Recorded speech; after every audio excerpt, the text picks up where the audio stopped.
This video is brought to you by Surfshark. Mark your calendars.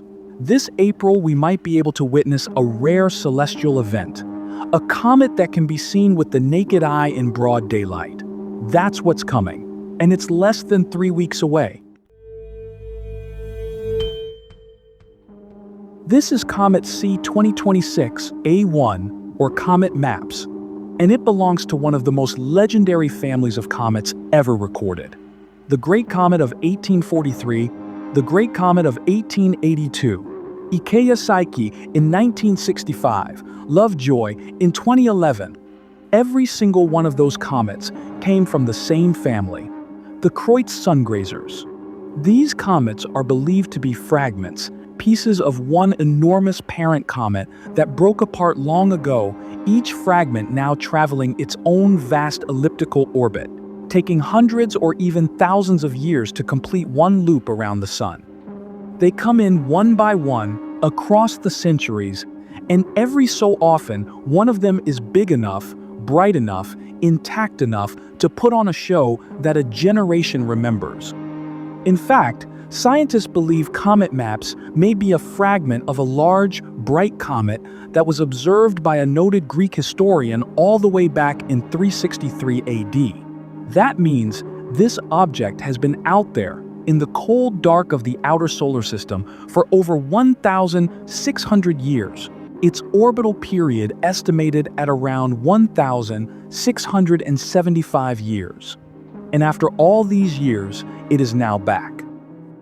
Comet MAPS was discovered on January 13th of this year by 4 French astronomers operating a dedicated near-Earth asteroid search program from an observatory in the Atacama Desert. The name MAPS is an acronym built from their last names: Alain Maury, Georges Attard, Daniel Parrott, and Florian Signore. When they first caught it, the comet was sitting 191 million miles from the Sun, glowing at magnitude 18.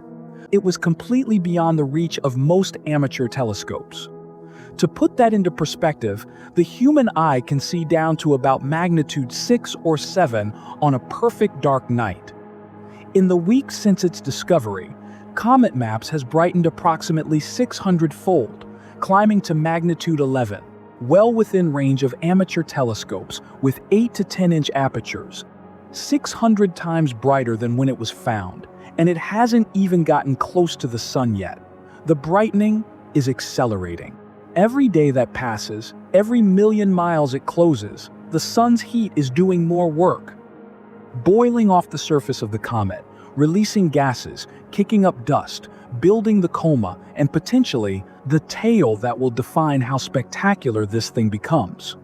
On April 4th, Comet MAPS will reach perihelion, its closest point to the sun, just 99,000 miles from the solar photosphere, the visible surface of the sun. The sun's diameter is about 865,000 miles. So this comet is not just passing near the sun, it is skimming it. It is threading a needle between survival and annihilation at a distance that, astronomically speaking, is essentially zero. And it will be doing this at over 1 million miles per hour, whipping around the sun on a hairpin curve. Speed is the comet's only ally here, because during that passage, it will be moving through the sun's corona, the outer atmosphere, where temperatures regularly reach around 2 million degrees Fahrenheit. 2 million degrees. There is a genuine possibility the comet does not survive, either vaporized by the extreme heat or torn apart by the sun's gravitational tidal forces. This has happened to many Kreutz sungrazers before. SOHO's cameras have watched dozens of them spiral in and simply disappear, consumed before they ever had a chance to shine. But the ones that make it through, those are the ones that put on a show for us here on Earth. So let's hope Comet MAPS survives April 4th. This is what comes next.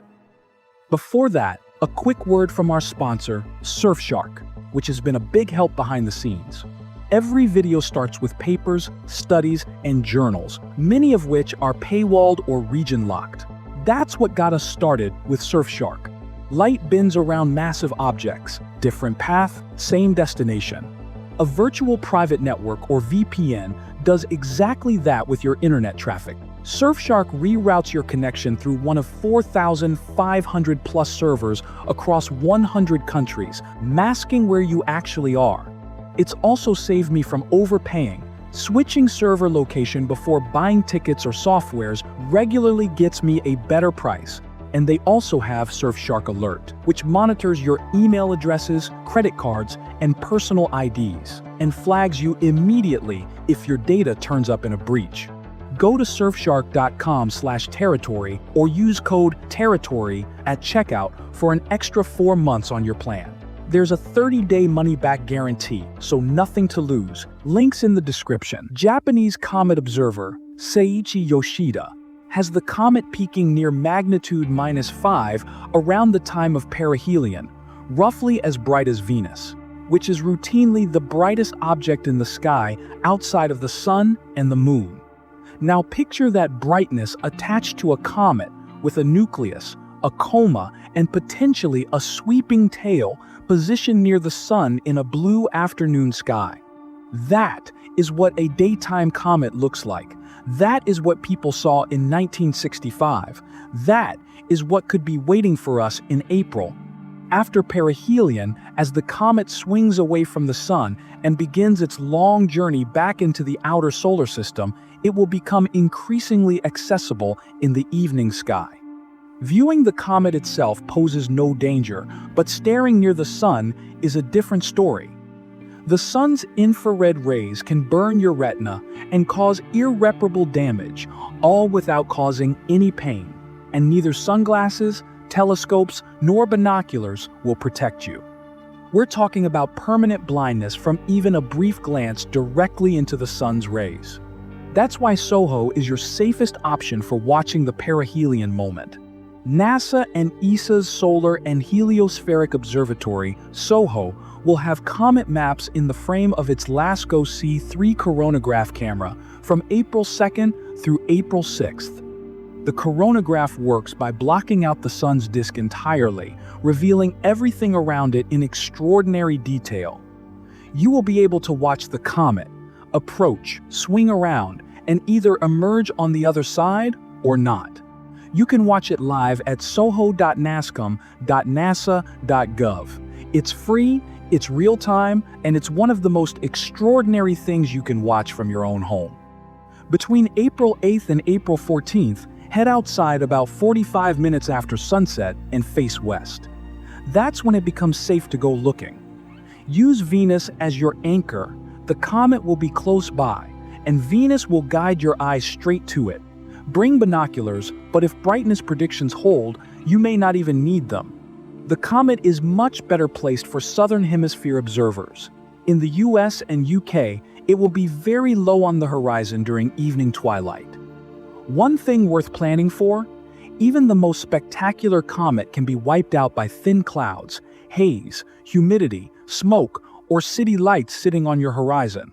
So get somewhere dark, somewhere open. This is worth the drive. April 4th for the SOHO stream.